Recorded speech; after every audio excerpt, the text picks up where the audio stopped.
Okay, so good morning, everyone. I appreciate everybody who's decided to stick with us and come to this last session. This is like last session. This is a very challenging part of the poem to cover from a review point of view. And the poem, of course, is the one that His Holiness the Dalai Lama is using as the main text that he's doing the commentary on in his book Mind of Clear Light. And the text is a poem by the first Panchen Lama. And the reason it's so challenging, you got a little taste of it last session, which is we are covering the part of the poem that goes deeply into the process of actual dying, and then continues where we're going to pick it up from today with actually describing the clear light of death, and then the basis for how we function in the subtle levels of mind and body, especially as we're approaching the clear light of death. And then further, what happens for most of us who don't reach the light of clear light and successfully reach what we call a state of deathlessness, meaning we end the cycle of rebirth.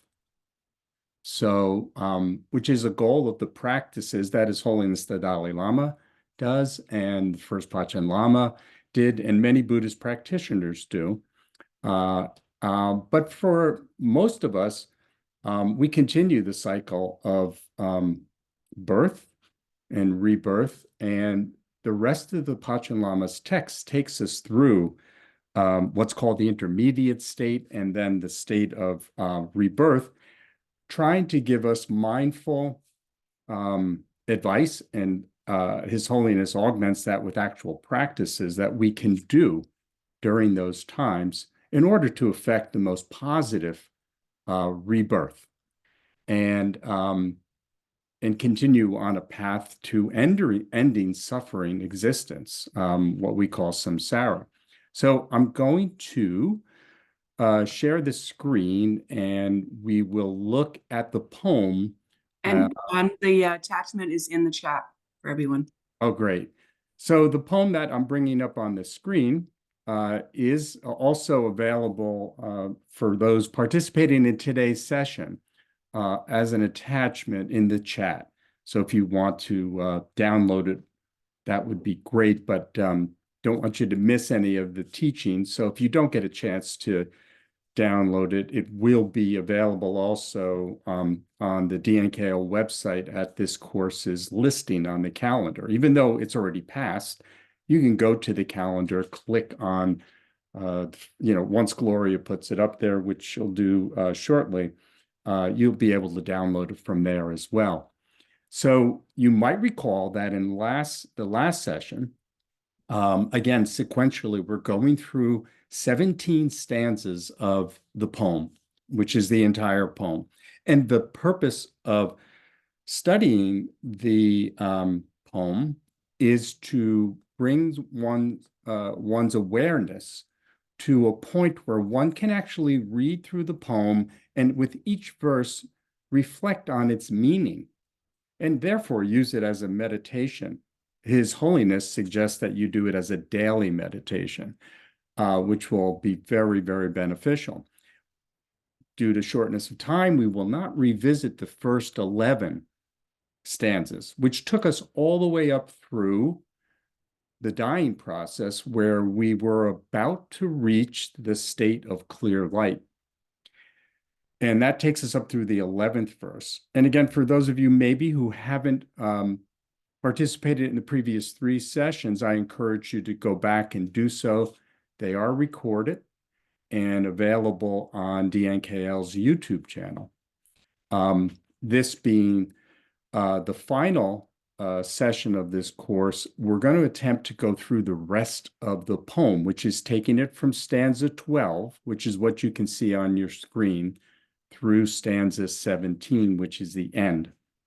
So each verse is meant to be experienced aspirationally. And what do I mean by that? We're humans, all in the suffering realm of samsara. And fundamentally, that means we experience pain and suffering. Once we're born, we immediately start the process of aging, eventually ending in sickness, dying, and death, and then going through what we call an intermediate stage, and then resulting in rebirth. We call that the cyclic existence in samsara. So the process that we do when we're doing the reflection on these verses, again, we're not going to go back today over the first 11, is that it's aspirational, meaning coming from an awareness of being in that state. We make a wish. Each verse is a wish. And you should think about it that way, a wish for oneself, but then also for all other sentient beings, which is the importance of having compassion, not just for ourselves as we experience suffering and want to end suffering, but also that we extend that to all others, meaning that once we do this aspirational practice of ending suffering for ourselves, it doesn't end there. We take it on in order to do it for the benefit of all sentient beings.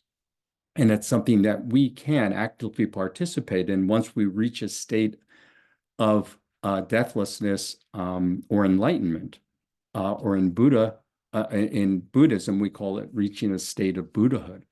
So stanza 12 picks up with the Panchen Lama taking us into the mind of clear light. And it's a wish for the meeting of the mother and child clear lights during the fourth empty.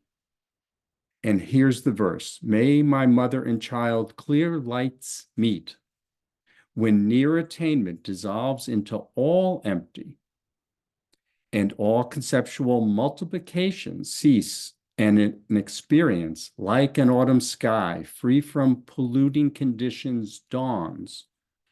So here we're going to talk a little bit about what the mother clear light is, what the child clear light is, and what the fourth empty is. For those of you who attended the last session, when I went through my coverage of the dissolving of our gross consciousness through the dissolving of the four elements of earth, water, fire, air, and then into the three subtle level movements of our consciousness, where we are dissolving the really subtle aspects of our conceptual reality. It's called the 80 conceptions. And I went over those on a very outline level when we were meeting last time. And we ended with the last state right before one reaches the clear light state, and that's the state of black near attainment. And that's when the final dissolution of our subtle consciousnesses, conceptions that ride on the very, very subtle wind of our body, because our body's still functioning, but on a subtle level. Remember, as I told you previously, although your body, your physical body, the breath has stopped at a previous stage. That was when the winds totally dissolved. That was at the fourth stage of the four elements dissolving. Then that's when the breath stops. That's when you're clinically considered dead by ordinary standards. But as we talked about, there is an additional 3 stages of death that are occurring: white appearance, red appearance, and black near attainment. And it's through those 3 stages that our very subtle conceptions totally dissolve. And then what we're left with nakedly is our very subtle consciousness that's reached the state where there is no more conceptions left riding on that very subtle body that's accompanying our very subtle mind, and we reach a state of clear light. So His Holiness talks about this um, in his book. And remember, we don't have time to go through such a complex description of everything that His Holiness covers in the book. Rather, I'm covering it in outline form, and I highly encourage you to get the book if you don't already have it, The Mind of Clear Light, and study it and follow it closely. But as I said, uh, we're left with our very subtle mind and very subtle body accompanying that very subtle mind when we reach this state of what we call clear light. And His Holiness says in the book, the mind of clear light has existed continuously since beginningless cyclic existence, meaning since beginningless time, since time and space existed. It's not temporary. So it's important to understand that it has a quality of being eternal or permanent. It's fundamental mind. It's called fundamental mind.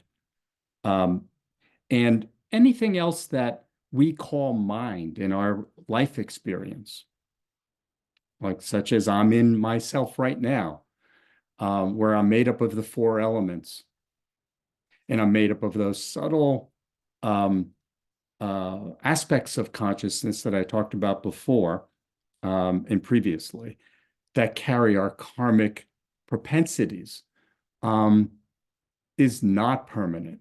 That's what's impermanent. That's what's transient. That's what comes and goes in the cycle of rebirth. But all of us have a fundamental mind. In Buddhism, we call it Buddha nature. All sentient beings have this, not just humans. So the animals in our lives, insects, microorganisms, anything that lives in a form where they go through this cycle of birth, living, and dying, and death, and rebirth. So His Holiness underscores that in the book, that there's so many levels of coarseness and even subtleness to our consciousness as it's attached to this body, if you will. They come from the same nature, the most subtle wind or body and mind, but we experience them in a dualistic way. Our mind using this body goes back to me perceiving myself in this form of I and me and mine. This is my body. So then we dualistically experience everything that way. When we reach the mind of clear light, then that's all gone. There's no more duality. And that's what a lot of people ask me, well, what is clear light? Like in the poem here, the Panchen Lama says, experience it like an autumn sky free from polluting conditions. He's not saying literally, do you see a visual of an autumn sky? There's no duality of subject and object experiencing something, but rather it's like experientially a sky that's free from pollution, meaning objects of duality. The clear light is nothing more than your most subtle mind in this state. That's it. Recognizing that is another matter, but it's one of the reasons we're encouraged, such as what we're doing in this course, to learn about it, to become familiar with it. So this is important.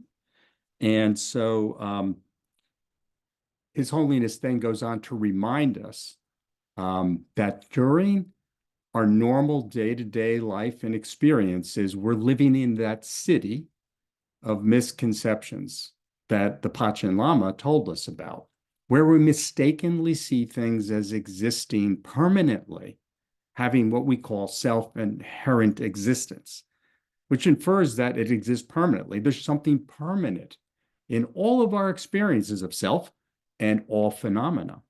Then this is not correct. This is erroneous. And it's what causes us to grasp and cling to objects, both ourself and things, as well as to push certain things away. This starts the cycle of non-virtue, doing things for selfishly and harming others in the process. This is what seeing emptiness or the true nature of all things is all about. It's ridding ourselves of that mistaken experience of everything. And that's what we call that moment by moment experience of things that way mistakenly is what we call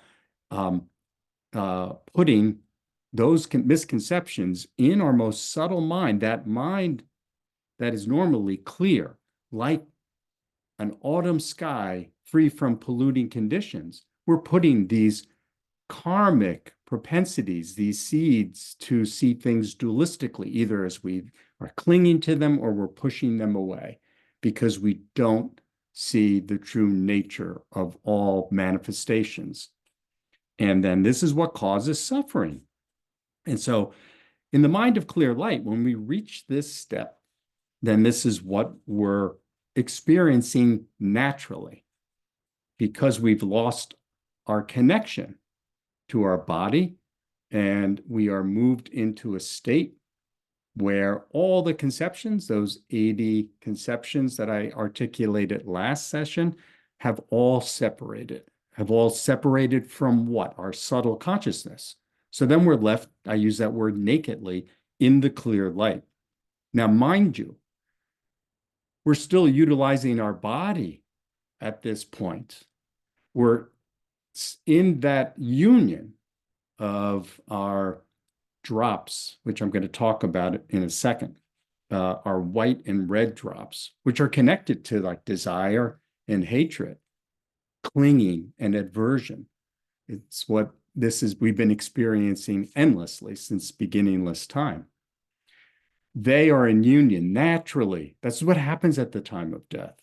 We call that, remember from last session, the indestructible drop. Then in that state, we're experiencing this naked, clear light, our most subtle consciousness in a non-dual state. And we call that the final dissolution of death. And we're still not done utilizing our body. We call, His Holiness tells us in the book that we call this state the all empty state. All empty because, again, the myriad differences between subject and object they're all gone. Even a non-practitioner, every sentient being goes through this.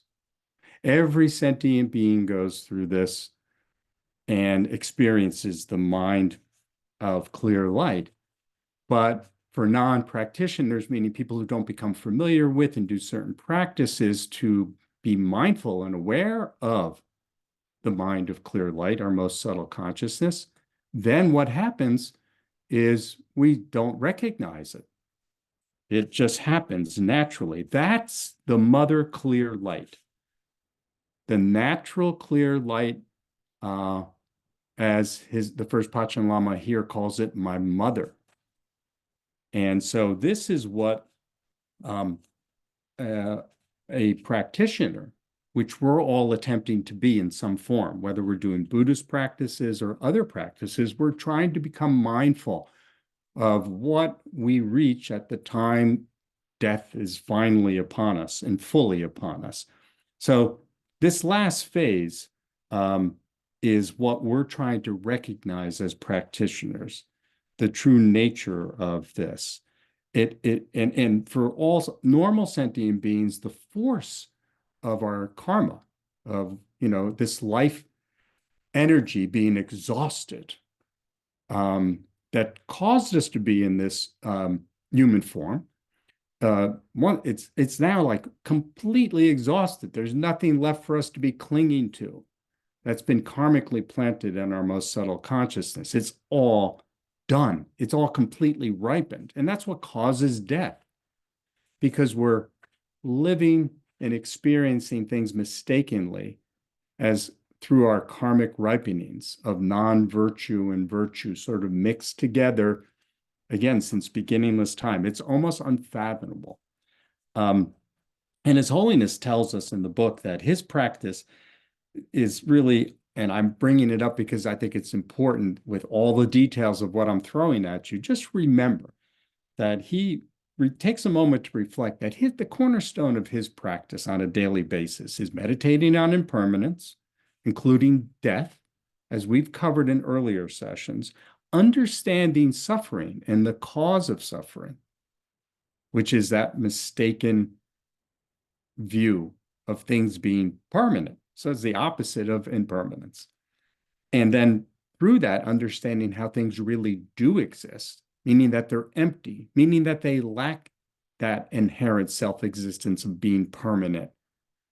And that is his practice, along with impermanence, suffering, meditating on emptiness, the true nature of how all things exist.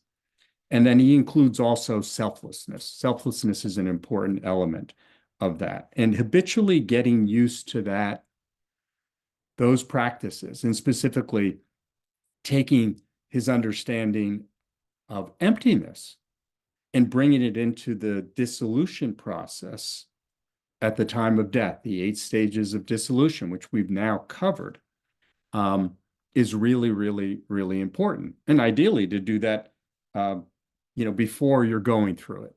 Remember what that does is it gets you familiar with the 8 stages of the dissolution at the time of death, which reduces helplessness and fear that could arise at that time because you can't control what's happening, which can scare some people.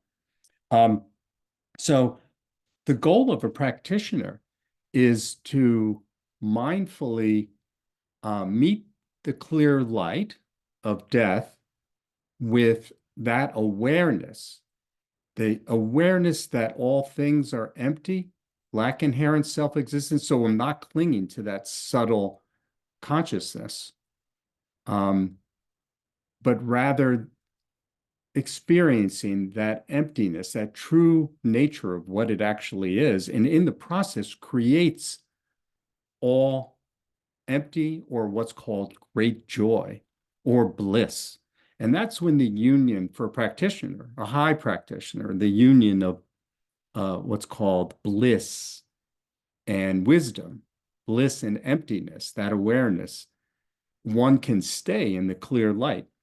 And for a great practitioner, His Holiness gives many examples in the book of practitioners who are able to stay. Remember, you're still utilizing the body at the heart center in the form of the union of the white and red drops. Then there's been documented experiences of many yogis, high practicing yogis, who can stay in that state for weeks, utilizing the body, where they stay in the mind of clear light to continue doing actual practices mindfully. And so this is part of like what His Holiness shares with us. I think mostly as a sign, an outward sign of inspiration, many of these yogis might exhibit this for our benefit, while also skillfully continuing their own practices to reach a deathless state. And at the time, one does this practice where they might be utilizing the body to ultimately complete or conquer or reach the deathless state. In some Buddhist practices, it's called the great completeness. And in that state, one can actually utilize the body and move into an actual state where they dissolve their physical body and attain what's called a rainbow body. And, as a person myself, I'm taking time out, as Holiness doesn't say this, to give you my own view on my experience, for example, of the death and resurrection of Jesus Christ, who many of us are familiar with because maybe we come out of a Christian tradition or not. Then doesn't this sound familiar? That maybe having reached the great completeness, if you will, um, uh, this particular uh, person, Jesus Christ, reached the state of the rainbow body. Something for you to just think about, and could be a fun conversation to delve into more deeply. So I'm trying to give you a sense of like what the Panchen Lama is talking about here. And then there's much more time I could spend on this, but we won't go into it. I encourage you to read the text more closely because I do want to talk, before I move into talking about the intermediate state, what happens after the mind of clear death. Then I want to just talk about like what a practitioner is utilizing during this time. You've heard me talk about the subtle drops. And I've talked previously about how precious the human body is. It is very, very precious. And I will share here. Oops, I got to move this screen. I showed you this graphic last time. And this is just a diagram of the subtle body according to one of the advanced practices that are done in Buddhism, which shows the chakras in the form of 32 petals at the crown, 16 at the throat, 8 at the heart, 64 at the navel, 32 at the base of the spine, and then what's called the middle of the sex organ, the secret place, there's 32 spokes. That's what I was just alluding to.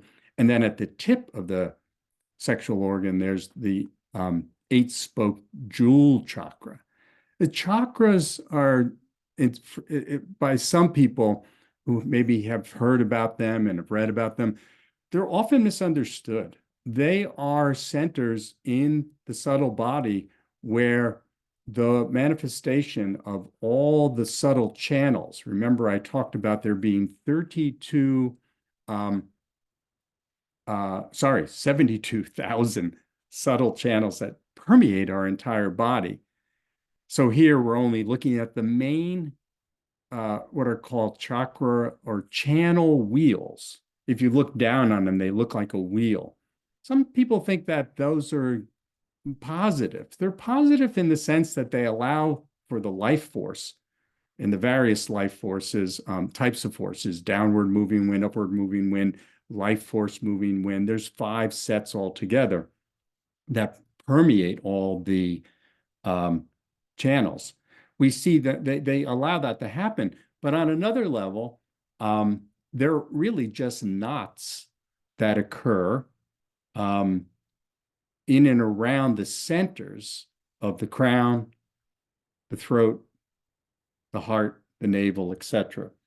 And that the tighter they are, they represent, especially the left and right channel representing desire and hatred, attachment and aversion, wrapping around the center channel, which is where duality can be experienced on I'm doing an analogy here, but on a subtle level, beyond the conceptual realm, they choke that. So the practices of doing meditations on emptiness, even when you're not visualizing these channels, they loosen them. They loosen that tightness.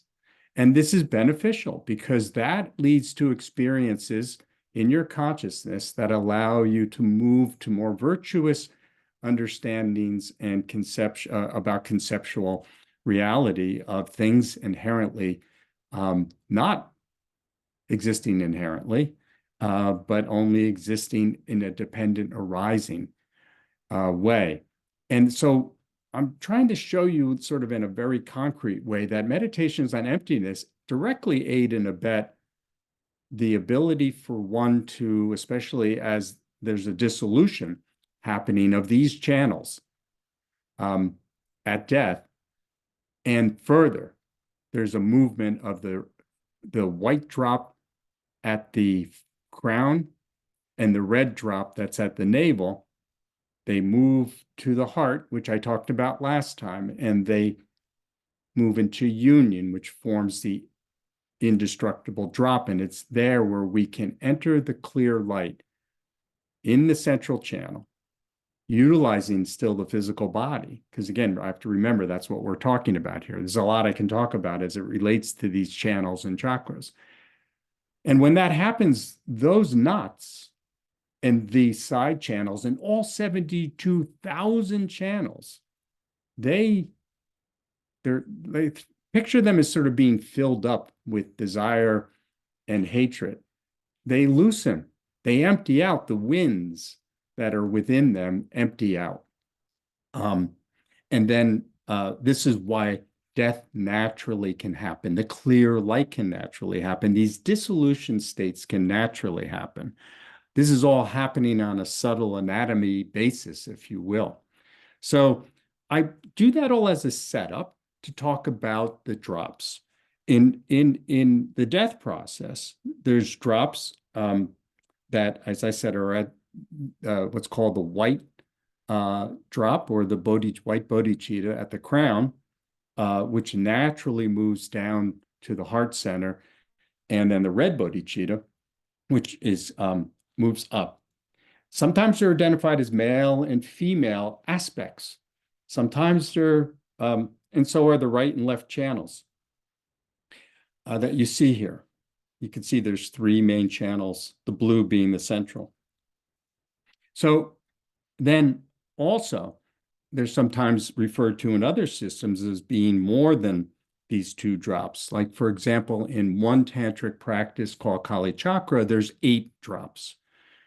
And they are located at the crown, the throat, the heart, the navel, and these other places that I mentioned below, at the base of the spine, the middle of the sex organ, and the tip of the sex organ. And there's 8 altogether. 1 here, 1 here, 1 here, 2 at the navel, because there's one that's operative to activate the upper drops, and there's one there that activates the lower 3 drops. So there's 2 there. So His Holiness goes into a detailed description of them in terms of what each one of the 2 sets of drops, 2 sets of 4 drops indicate. And he goes into all of that in his text. We don't have too much time to go into that in detail here, but it's worth mentioning because this is a system that is based in experience of great yogis that have done practices that inform us about these energies that are within the body. You can think of these drops as energies. Think about them in this dualistic way of appearing as soon as one's born, as soon as one reaches conception, they split. That's where the whole experience, moment by moment, as a human, becomes dual, attachment and aversion, based on ignorantly seeing things mistakenly. So not just like conceptually as we study like the 3 poisons in Buddhism, ignorance, which causes us to experience things mistakenly and then causes us to cling or to be adverse to things. But it actually is what karmically forms our entire body. And this is why utilizing an understanding of these energies that are in our body, especially at the time of dying, and then at death, and also in the reverse order of death, when we move out of the clear light, is very, very helpful. So he makes a whole analogy here of how these drops in this particular system called Kala Chakra are used. I think used during wakefulness, during dreaming. Somebody had mentioned, asked a question last time about can these practices be used in that way? Certainly in the Kala Chakra system, they can directly be used that way. They can also be used during deep sleep and sexual bliss. 4 ways that these sets of 4 drops can be used in that system. Um, each drop contains 2 types of potencies as we're physically manifested. Some are pure, some are impure. They're all based on karma. They're all based on us doing virtuous activities or non-virtuous activities, propelled by the city of misconceptions that the first Panchen Lama talks about. Like in the Wheel of Dharma, when we look at the center of the wheel, there's the 3 poisons of ignorance, attachment, and aversion. This is what causes everything in existence. And it's present in our body. And we're looking, what's our aim? Our aim's to try to do practices that will help us purify our experiences so that at the time of death, we can be aware and utilize mindfulness of emptiness to help us move to a better goal. For really highly advanced practitioners, it is enlightenment. For others, it might be a favorable rebirth, which is what I want to spend the last half of today's class talking about, because that's what most of us, I think, are also interested in addition to what we've already covered, because there are, what do you do when you're going through those processes? And that's part of like what we want to cover. So, so our goal is really to do purification in these kinds of practices that His Holiness is talking about. Again, to go into them in detail, for those of you who are familiar with them, it would be like, oh, yeah. But for those of you who aren't, because this class is not a class that's supposed to be going into detail on that, it might just spin your head. And so then it's best for me to simply advise that you read His Holiness's text as you want to move further into an understanding of this. There's a cleansing process that can be done in these practices. But remember, you go back to what His Holiness said a few pages earlier in this text, where he says, look, my practice is each day practice impermanence, meditations on impermanence and death, practice on suffering, understanding the true nature of existence. That goes back to the Buddha's 4 Noble Truths. And then doing meditation practices on the true nature of things, which are emptiness and selflessness. So whenever this might get a little mind-boggling for any of you, then you can simply anchor yourself in that. So, His Holiness goes into detail. It's really beautiful stuff. For those of you who maybe are interested, maybe even doing certain kind of practices and want to refine your understanding of those practices. But essentially, our aim at the highest level is to really try to reach that state of clear light at the end of the death process that happens normally. Again, that's called the mother clear light in the Panchen Lama's prayer, and the child clear light. And he talks about them meeting. The child clear light is our ability to replicate the mother clear light while we're alive, doing certain practices where we can use the energy that exists in our bodies, in this Vajra body, at these channels and with these drops, to simulate the death process, the 8-stage dissolution death process, so that we can get familiar with the mother clear light. And when we get there, actually go through the death process, we can make further progress on the path. Ultimately, for the highest type of practitioner, as I said earlier, it's reaching a state of deathlessness. So that's sort of the ultimate purpose. And so that covers stanza 12. Again, like I said, a lot more I could say, but we'll move on. Stanza 13 is a meditation where we're wishing to be in meditative equipoise within the exalted wisdom of bliss and emptiness, joining innate bliss and emptiness during the four empties.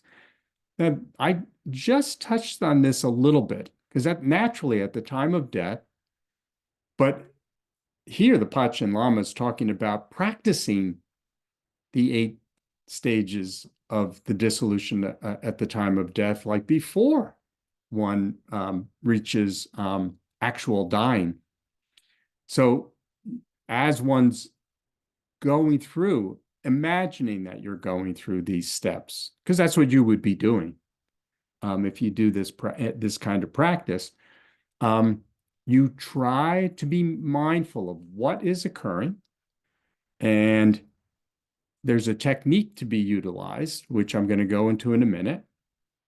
Whether you're doing like literally doing specific practices like His Holiness is talking about in the book, which in Buddhism is called highest yoga tantra practices, or you want to just be mindful of becoming familiar.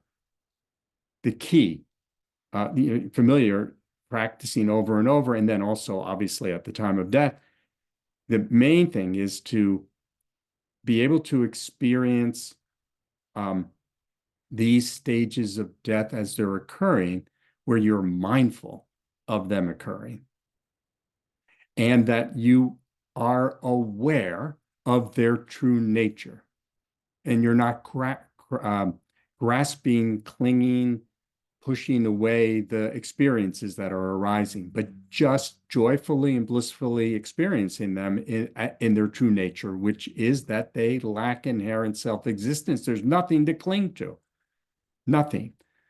And so that is the most important thing, to try to infuse in your meditations an experience of how things really are. So it's so important to meditate on emptiness. And then keeping that in mind, do the specific analytical meditation.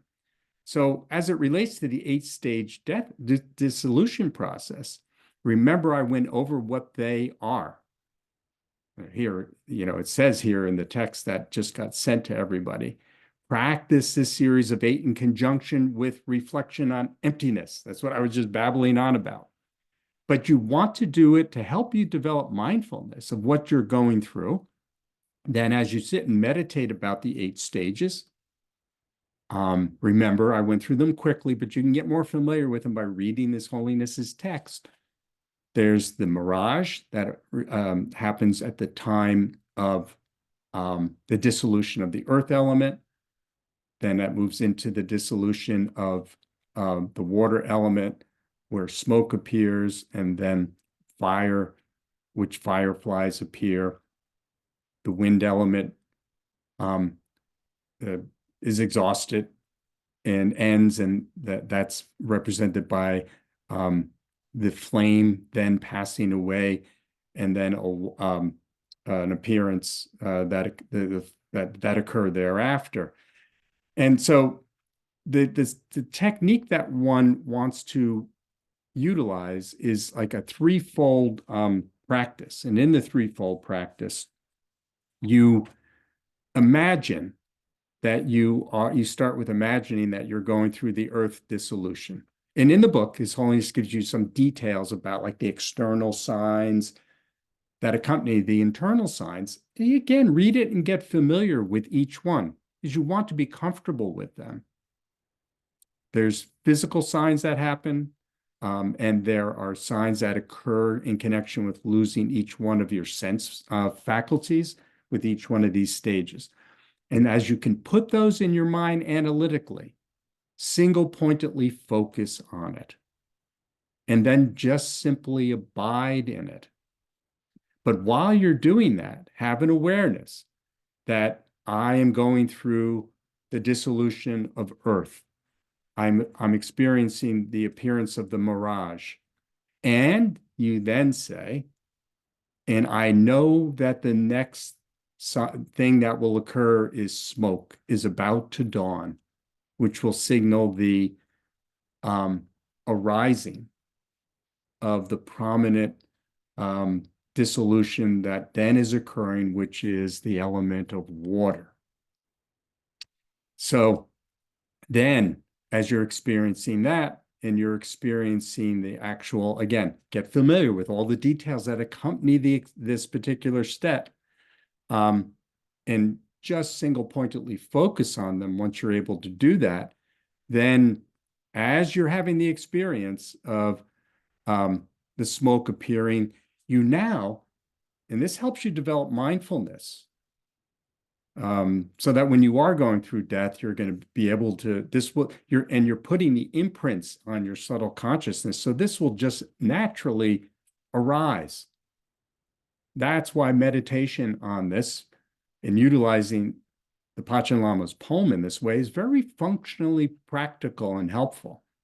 So while you're experiencing the smoke, then you say, I know that the mirage has just passed, and now I'm experiencing the smoke.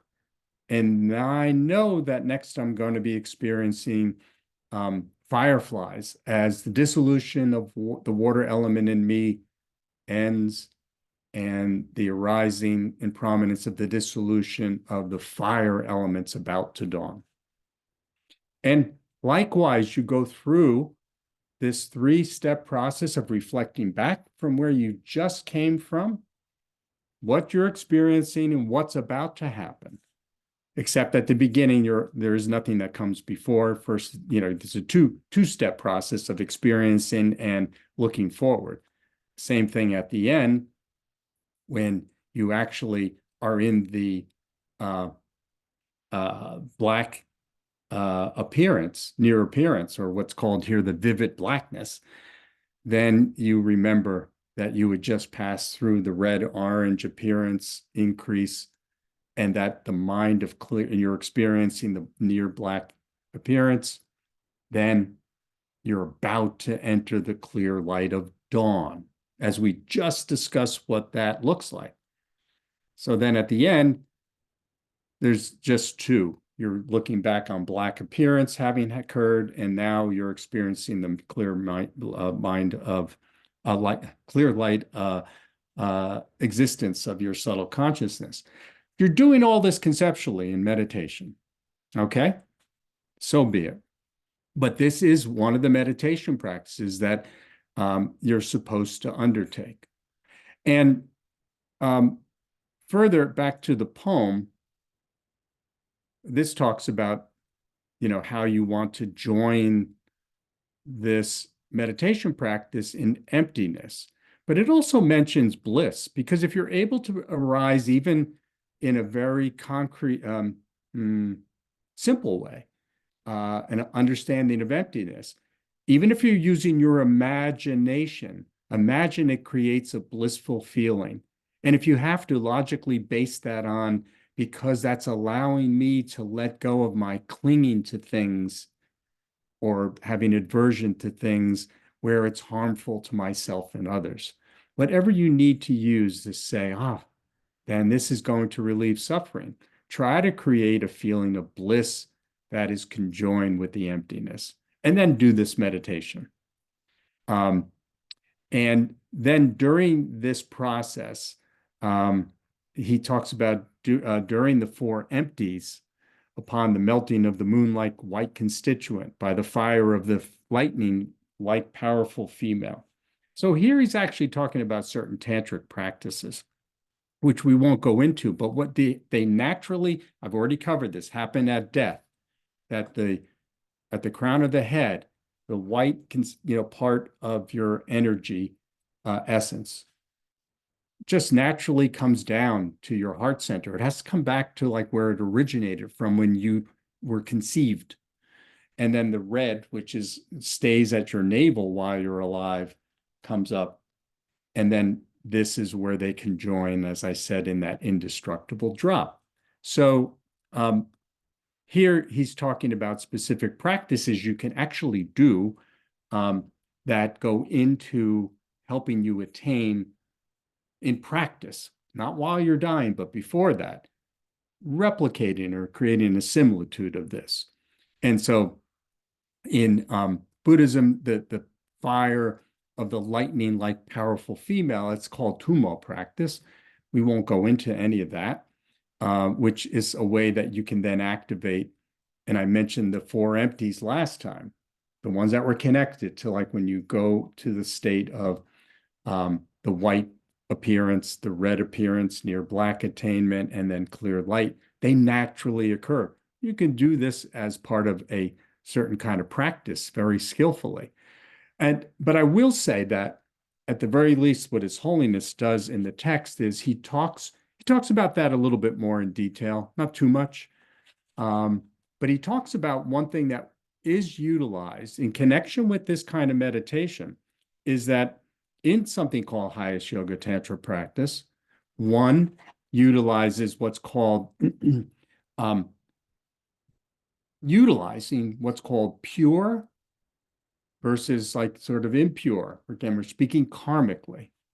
Appearance, utilizing pure appearance and what's called divine pride. And this is like while you're practicing, in Buddhism, it's called deity yoga because you utilize a specific deity that is symbolic of purity, purity of mind and body. And one learns how to visualize oneself as that deity, and that acts as an amplifier to quickly move you into a place where you can experience the four empties and experience the dissolution of death process in a very constructive way, where conjoined with emptiness, one is in a pure state. What it does is it reduces, very powerfully reduces your ordinary conception that you normally experience that's based on your mixed karma that we all have. It kind of puts them, it sort of stomps them out, puts them in a place where they don't have to ripen because you're taking on the appearance while you're doing this kind of meditation practice of a pure form. It's a very powerful kind of practice.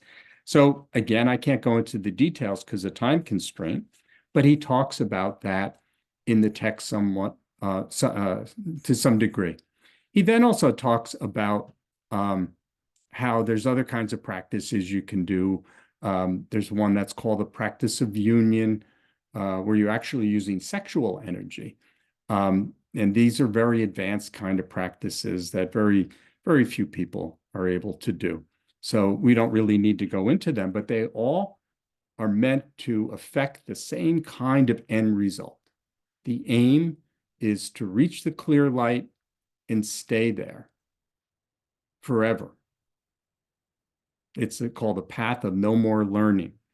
And at the same time, one can, because we've developed in conjunction with the experience of emptiness, compassion for all other sentient beings who've been living in the same city of misconceptions that the first Pachamama talked about, we're able to emanate in a form to help them everywhere throughout all of existence.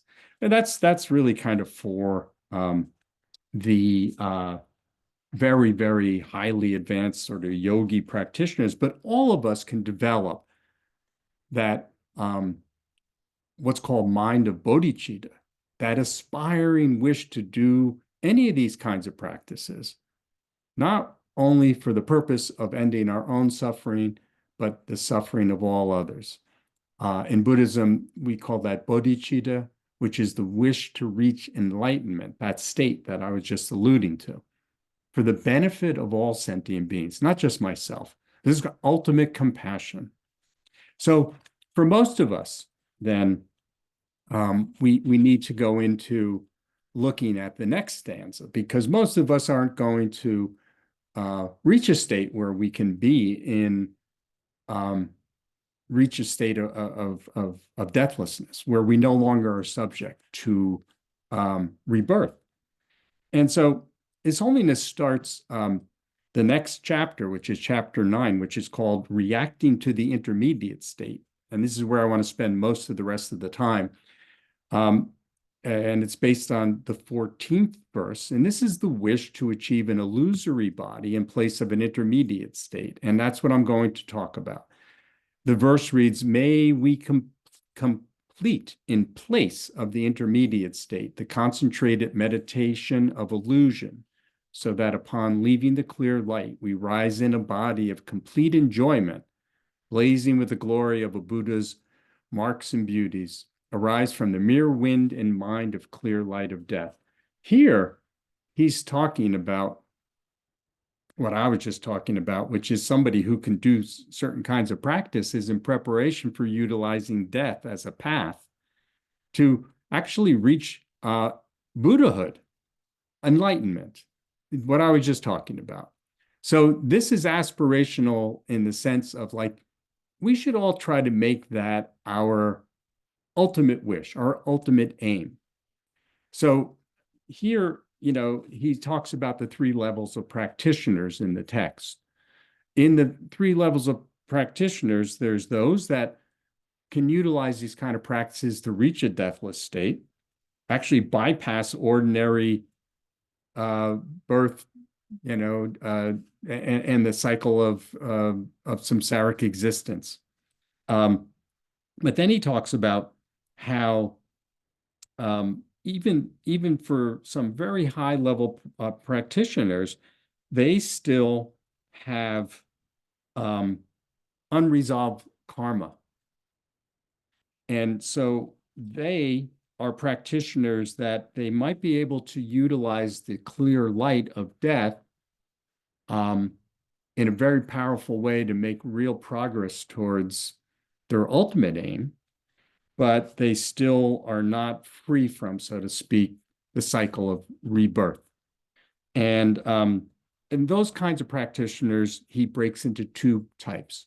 So first of all, know that when one actually leaves the clear light, if you're somebody who's in the clear light even for just an instant, or if you're somebody who's in the clear light for a long time, at that moment, that's the moment when the indestructible drop at your you're in your subtle body that's still occupying your physical body, even though you've long ago in this 8-stage dissolution process, your breath stopped and you were clinically dead.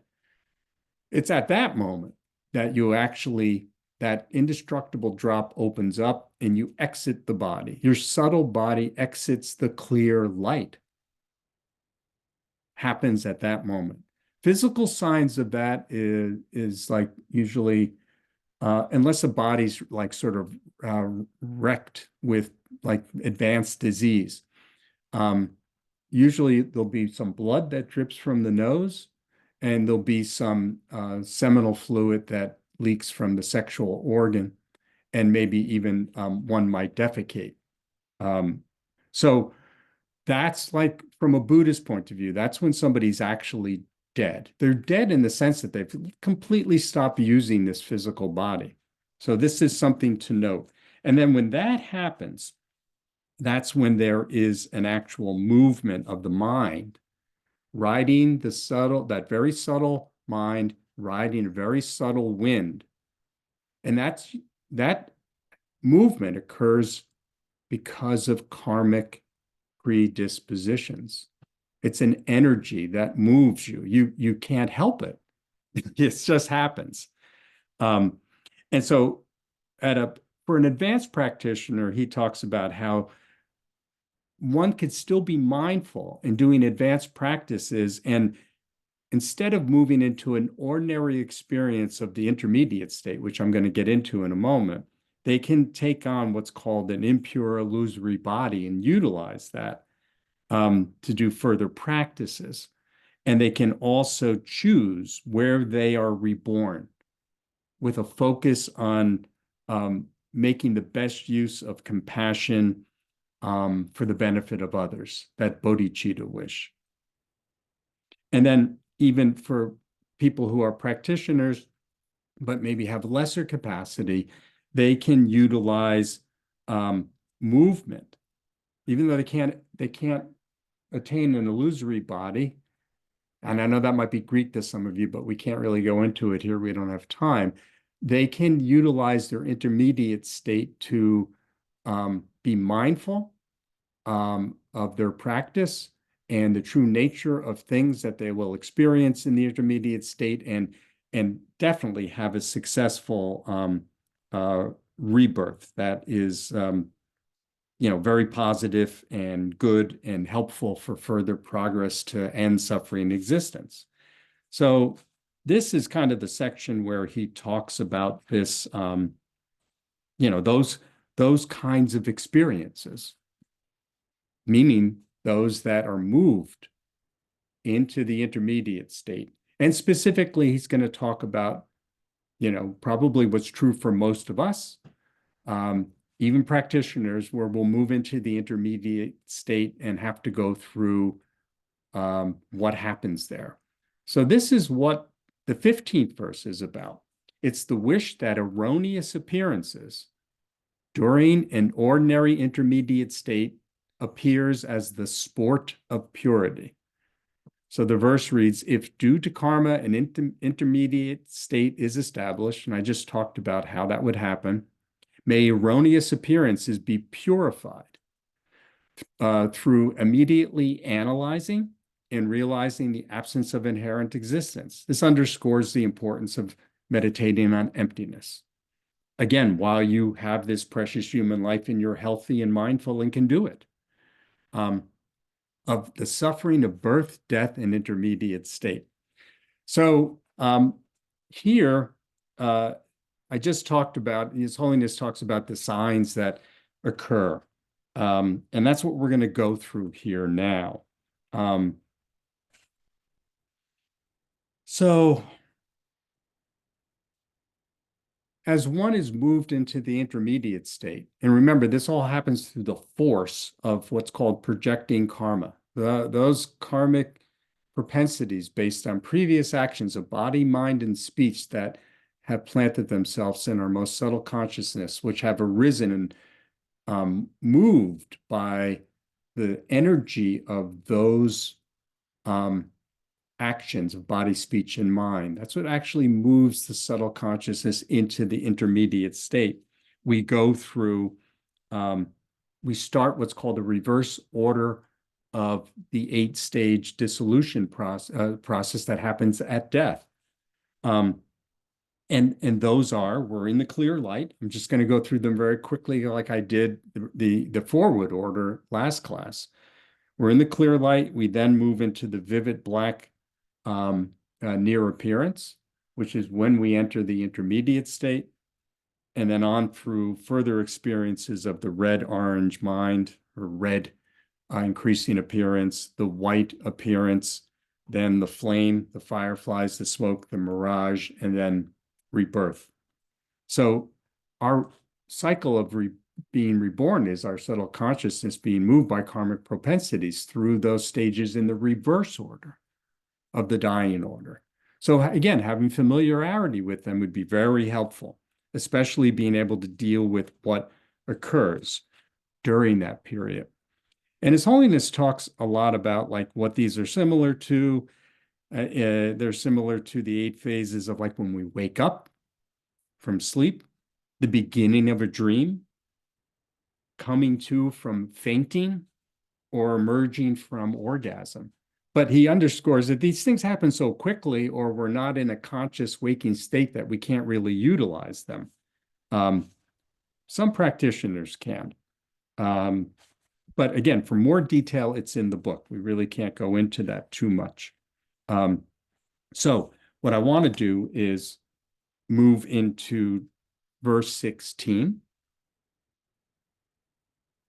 Wishing to be reborn in a pure land through the force of yoga, transforming the external, internal, and secret. So that's the wish. And then the verse itself says, may we be born in a pure land through yoga transforming the external, internal, and secret when various signs, four sounds of the reversal of the elements, three frightful appearances, and uncertainties appear. So this verse, the first Panchen Lama is talking about like what actually happens as you're going through the intermediate state and how you want to be able to transform those ideally, those experiences to allow you to be reborn in a pure land. And if not that, then a favorable realm like the human realm. And of course, there are unfavorable realms, unfortunately. So in the book, he gives us um, he gives us he characterizes for us what those things are, those sounds, those appearances, and those uncertainties. And again, getting familiar with them is not to scare people, it's to know that what they are, and then to develop mindfulness through practice, leaving imprints in your subtle consciousness so that when you go through these, they can naturally arise mindfully in the moment, understanding their true nature as being empty and experiencing them in a very different way. So he first talks about the place. The place, these are the uncertainties. You have the uncertainty of place, reliance, behavior, food, friends, and feelings. The place, uh, uncertainty of the place, this is like when you're in the intermediate state, um, it means that you can arrive at various places. Because you're not in a concretized, sort of formed, solid body, you're still very subtle wind moving you karmically, um, which is why it's important to reduce your non-virtuous karma while you can do these practices and replace it, if you will, with virtuous karma, like meditating on emptiness, um, that you can then, and developing mindfulness in the process, you can then utilize and control some of what's happening. But uncertainty of place means you can be instantly in so many different places. It can be mind-boggling. The uncertainty of reliance means that you seek refuge in transient bridges, wells, uh, any place a cave, any place that you can hide out because you have fear occurring, because you're unfamiliar with what's arising. Behavior means that your behavior can abruptly change and waft like a feather on a wind. Uncertainty of food means that you see delicious foods but are unable to eat them unless they have been intended for you.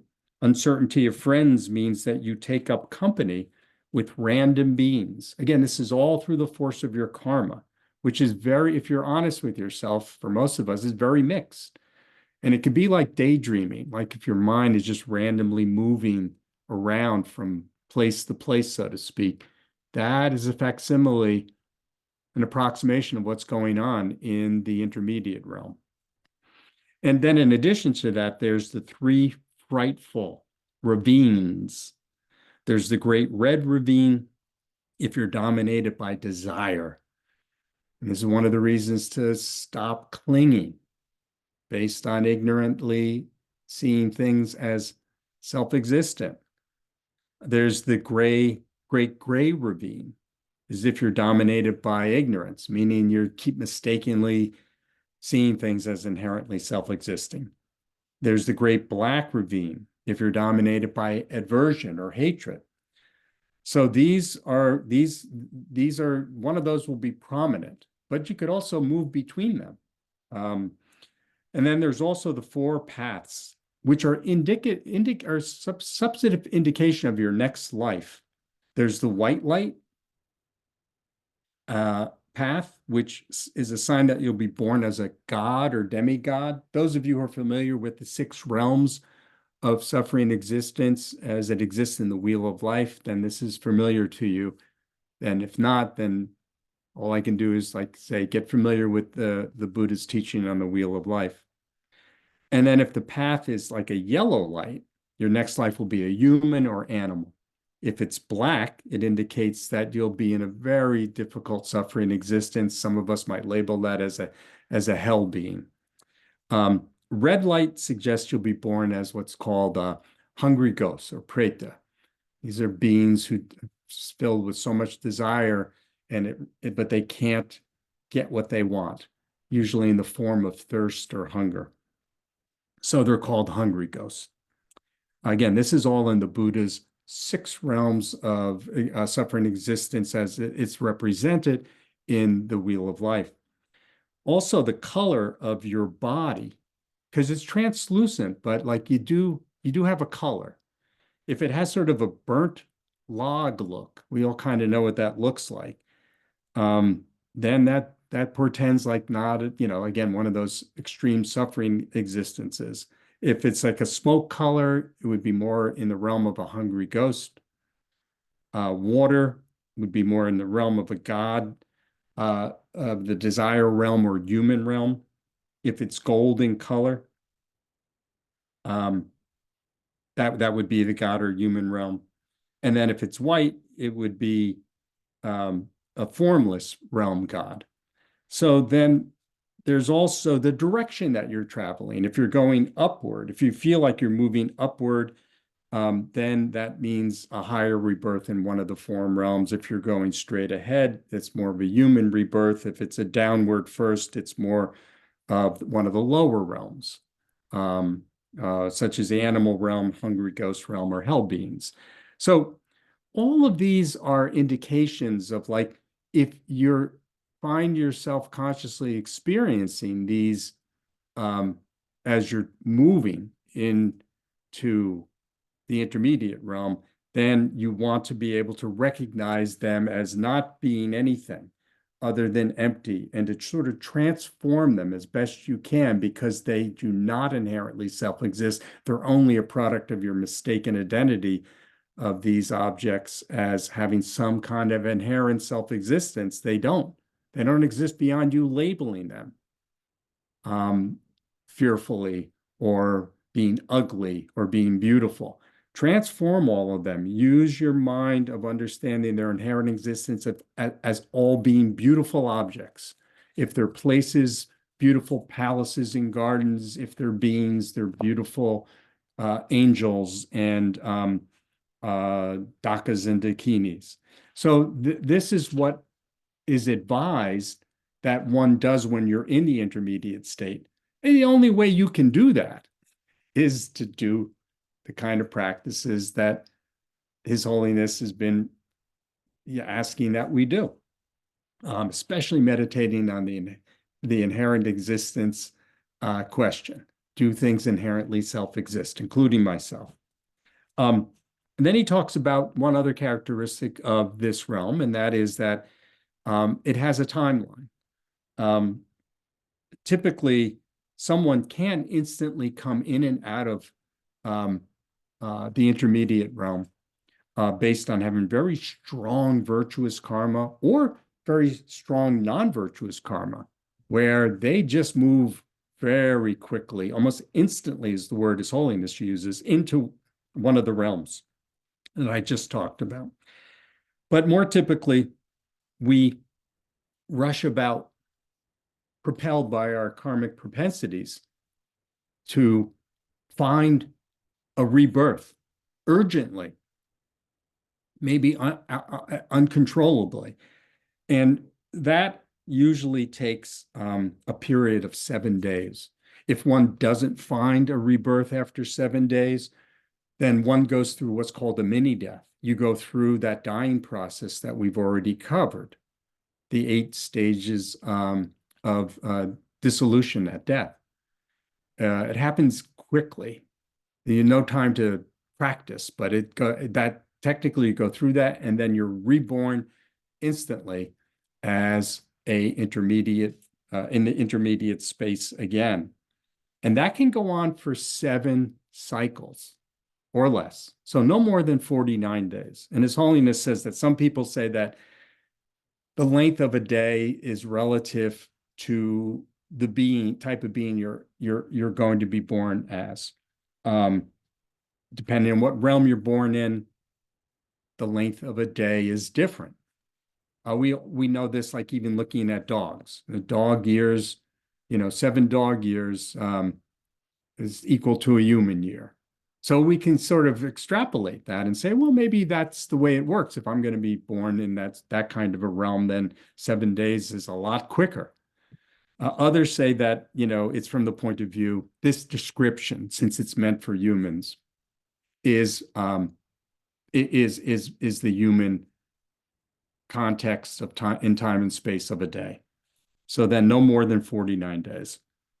And the advice I've been going through as I've been interjecting that His Holiness gives in the book is by developing certain practices and putting certain kinds of imprints on your subtle consciousness, which is where your karmic propensities live, so to speak, until they ripen. He in addition to that, he says so that these kinds of awarenesses will naturally arise. He talks about remaining calm.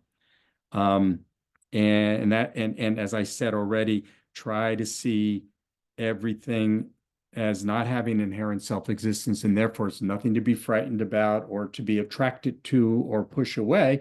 Rather, see everything as wondrous, inestimable, sorry, I can't say that word, mansions.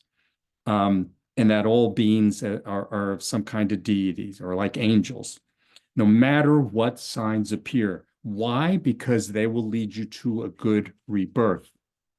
So that will take us to our last verse, which is the wishing to be reborn in a meaningful way. May we be reborn with the supreme life support of a tantric practitioner using the sky, or the body of a monastic or lay practitioner possessing the three practices, and may we complete the realizations of the paths of the two stages of generation and completion, thereby attaining quickly a Buddha's body's truth, complete enjoyment, and emanation.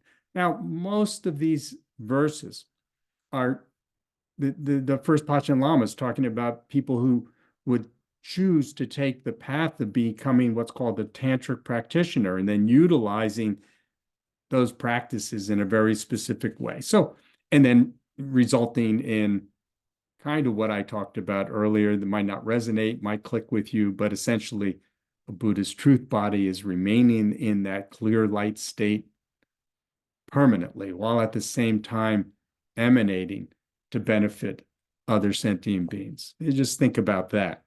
But further, he talks about how that kind of keeping that mindfulness that we just talked about in the intermediate state will help you to be reborn in a favorable realm.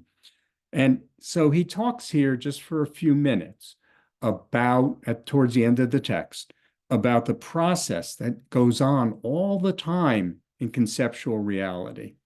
Well, I'm sorry, I'm gonna sound like I'm beating a dead horse, but it's all based on the three poisons of ignorantly experiencing things where we cling to them or we push them away because we give them a quality of being desirous or not desirous.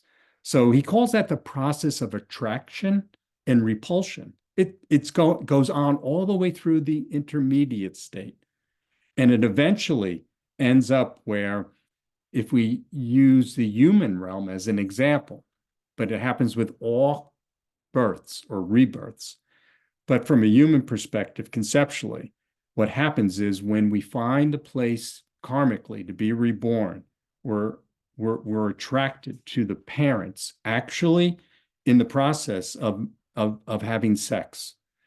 And that creates a strong desire to be there, present in that desire, that strong desire.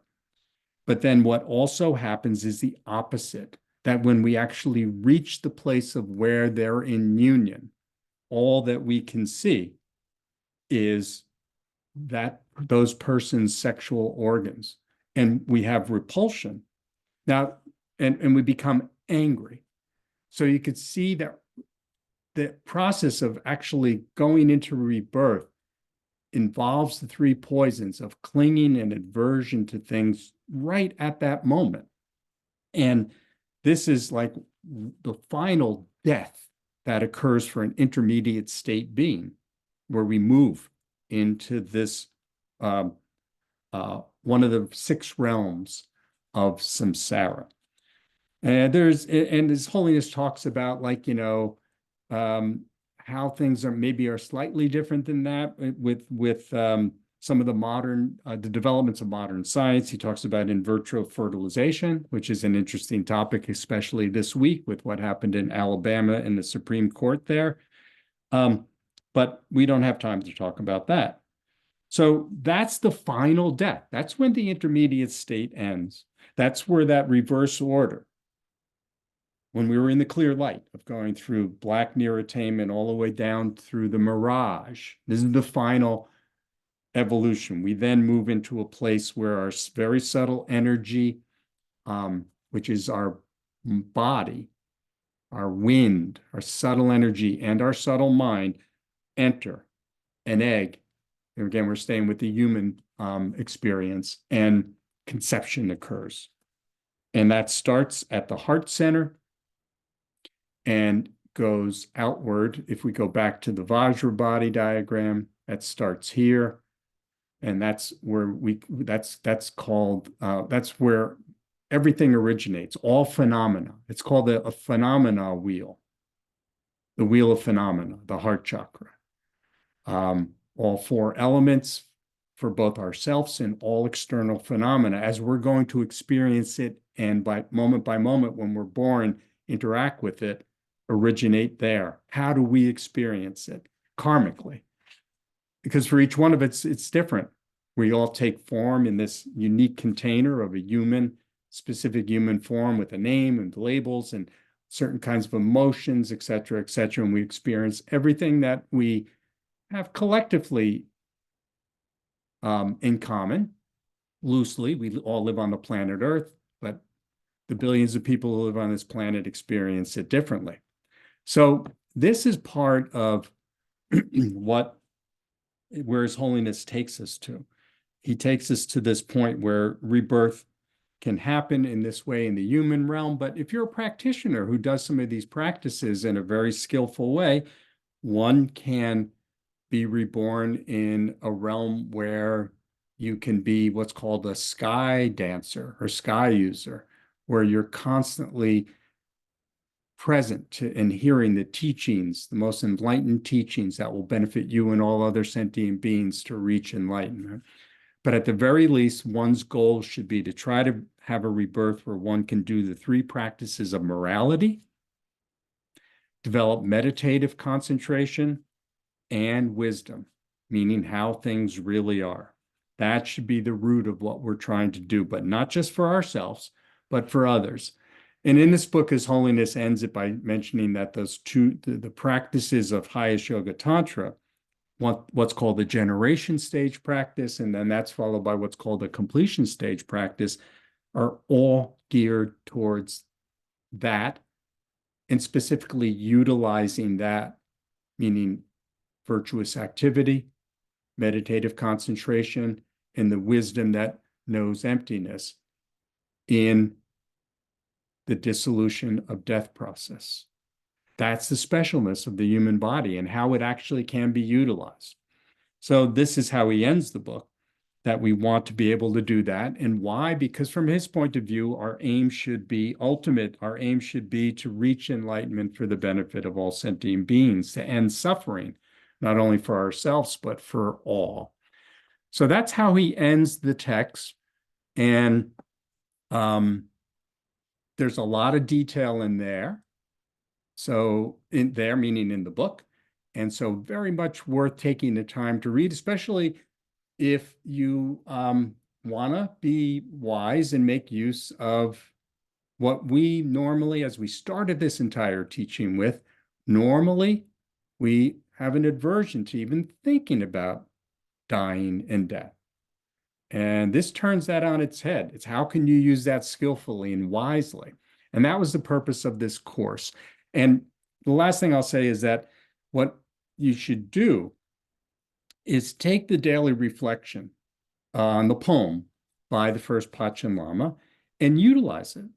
Work your way through the verses, learn the meanings that are associated with each, which you can do in more detail, not so much on my teaching, but on His Holiness's commentary in this book. My teaching is meant to sort of, hopefully, I'm like a cheerleader. I'm trying to encourage you to see the value of this. And then once you get the meaning, sit with it single pointedly, reflecting. And once you really are comfortable with what that verse is urging you to do, then sit and abide with it. Use the skillful combination of analytic, single pointed, calm abiding meditation through the poem, and you'll see the entire process. It will arise to you how you can skillfully do these practices and urge yourself internally. You'll be inspired to do these kinds of practices so that you can make further progress. Progress in what? Ending suffering existence. So I want to turn, with the few minutes we have left, to some questions. So one of the questions here is, of course, these came up while I was talking and I didn't stop. But so back about an hour ago, Marcella asked, which is male and female, red and white? So in the diagram, the red, sorry, when we're talking about the drop, is the female, and that's what's located at the navel, is associated with, and then also the red channel in the diagram I was showing you is considered the female, and then the white is considered the male essence, the white bodhicitta. And then another question is, as you repeat the dying and being reborn process in the intermediate state, 7 times 7, can you learn through the repeated experiences to ride those winds more effectively for the good of all sentient beings? Since we've been around since beginningless time, going through the cycle of birth, dying, intermediate state, and rebirth, one would say that unless one, and the accumulated karma that accompanies our subtle consciousness, it's written about often. I think even His Holiness puts it right at the beginning of this poem. I just want to read it. It's a quote from the Buddha. It says, just as a strong current of a waterfall cannot be reversed. Think about that. So the movement of a human life is also irreversible. Also, like Master Shantideva in the Guide to the Bodhisattva's Way of Life and many other texts poetically refer to how powerful that accumulated karma is and how hard it is to change that cycle. So when one has the opportunity, like in the human realm, for example, to learn from one's spiritual practice, whether they're Buddhist or otherwise, His Holiness urges you to do it. Take advantage of being able to do it when the mind can be engaged skillfully with certain reflections and meditative practices that will then leave those kind of imprints in your subtle consciousness so that when you move into the intermediate state, remember, you're moved by your karmic propensities. Those karmic propensities will be more virtuous, will be more pointed by those practices, those certain kind of practices maybe you did, like the kind His Holiness is talking about here. That will help you. That will help you more than repeatedly going through, especially if you repeatedly go through it and you have no skillful practices you've developed as an antidote to it. So hopefully that makes sense. And then another comic question was, is the experience of bliss actually free of tears? That's like a beautiful visual. Mindful that Tara was born of the tears of Avalokiteshvara, so he obviously cried, as did Jesus. Is the ultimate state able to be separated from grief, from the suffering of the world? So there's definitely something that can be characterized by having a nature that is bliss filled based on like an intimate experience of the true nature of reality, even in the form of uh, actual objects, um, and that would bring forth tears of joy, ultimate tears of joy, and that and those tears having the same quality can manifest um,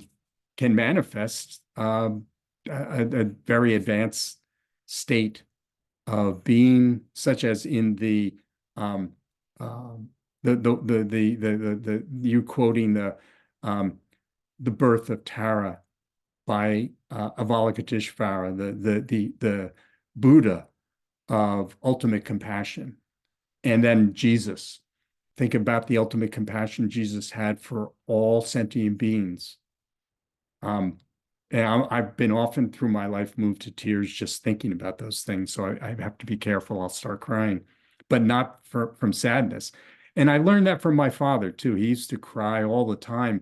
And I used to think that like he was sad, but they were almost 9 times out of 10, they were tears of joy. And it took me years to understand that. So, um, and they were bliss filled. Um, I was very blessed in that way. And then further, you asked the ultimate state able to be separated from grief of the suffering. Um, it's a state of mind more than anything. And one thing that the Buddhist teachings teach us is that the state of suffering existence will always exist as long as there are any sentient beings that live in that realm, meaning within the realm of suffering existence due to being propelled by karma that comes from the mistaken experience of things, self and others. So then this becomes something that is the reason a Buddha even exists. A Buddha exists not just to reach a state of what's called the Dharmakaya, or the mind of clear light, but to instantly at the same time emanate out of pure compassion to all sentient beings everywhere until every single one of them become enlightened. And it is said that at that time, suffering existence, logically, think about it, will end. So the separation of the two is a process of all sentient beings being able to exit suffering existence and suffering existence. Um, let's see. Another question, does a subtle energy exist through karmic action to manifest repeatedly until it has been purified? So in Buddhist teaching, at least, um, uh, we have something called Buddha nature. And Buddha nature is conceptually defined as our most subtle consciousness, not as, let me use a word, defiled by misconceptions of non-virtuous activity created by ignorantly seeing things as either as having inherent self-existence and therefore either clinging to them or having aversion to them, and that not that, but actual, if that was wiped away, and this is where you get the concept of clear light, a state where that ignorance does no longer exist, then um, one can see that what's manifesting, I think repeatedly, they use what you're saying, Barb, where you say to manifest repeatedly until it's purified. That's what is manifesting through the cycle of the 12 links of dependent origination, the birth, aging, sickness, dying, death, intermediate state, rebirth. What is actually moving through those states? Then one can say that's what we're talking about. Um, and it's already purified. It's already pure. We're just sort of mucking it up mistakenly.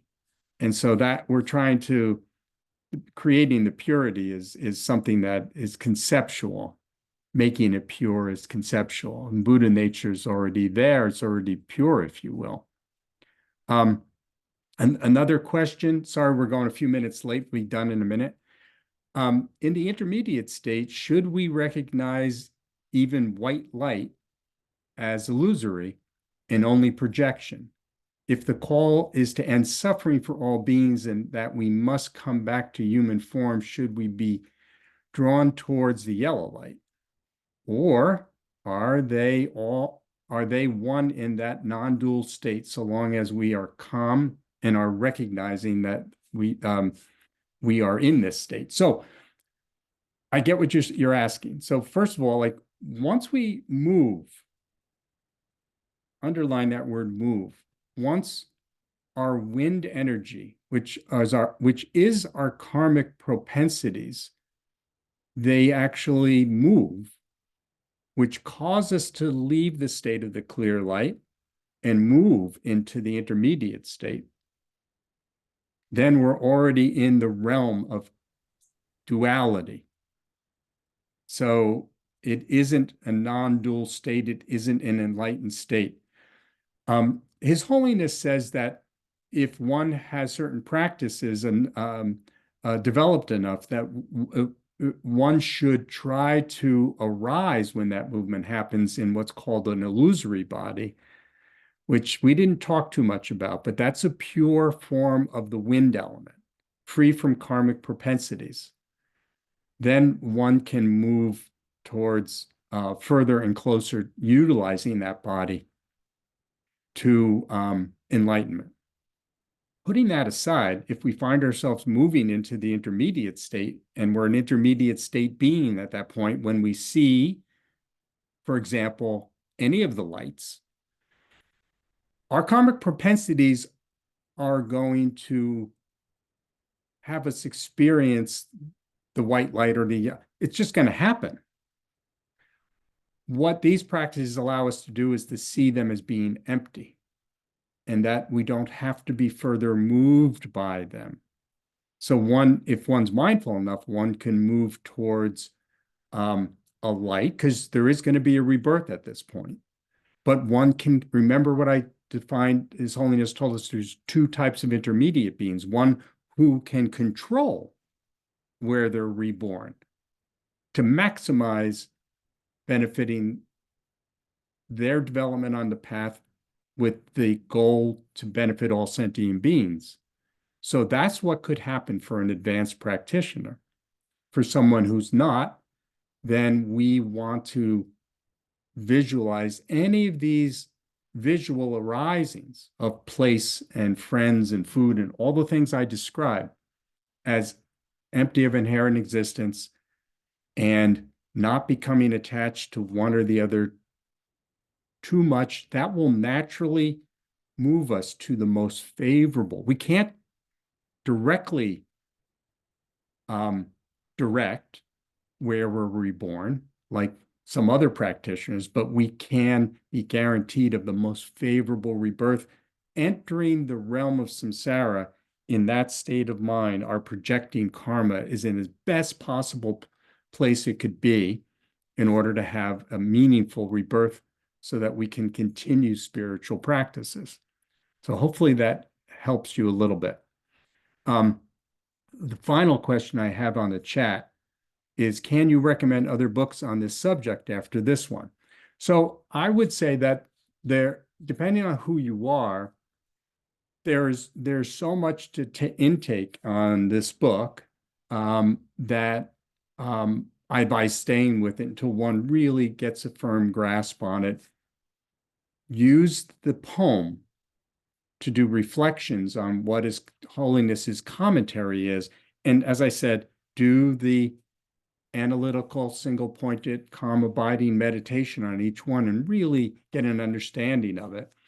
From there, to get further understandings of this, you would want to study and possibly decide to go into some of these higher types of practices, which you would have to do in consultation with an authorized teacher who can help you um, attain these kind of practices. So it's not so much you're going to find them in books as a next stage. It would be more taking that kind of step and then in connection with some of those practices that a teacher would help you engage in, there are ways to then practice and then do further studies where, yes, there are texts and books and what are called commentaries about those practices that will then sound very familiar to what you would have learned in this book, and help bring real clarity and hopefully progress for you.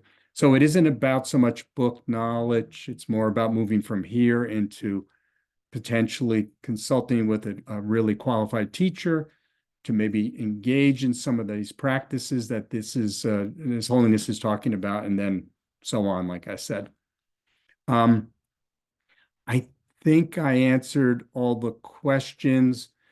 Are there any other New questions though from the room? new one just came in. Oh, a new one just came in? Yeah, Okay. Okay. Oh, does DNKL have this type of teacher-student opportunity? Absolutely. Um, yes. I would first go to the website and go read about our teachers. Girma Khenso Rinpoche, who's our ultimate spiritual guide, and his student, but highly advanced teacher in and of himself, Geshe Darge. Um, uh, Geshe Darge is the day-to-day presence at our center. Girma Khenso Rinpoche spends most of his time at a sister center in California, but also comes to DNKL often, and often is doing so with the purpose of helping us with this kind of travel on this particular kind of road that His Holiness talks about in this book.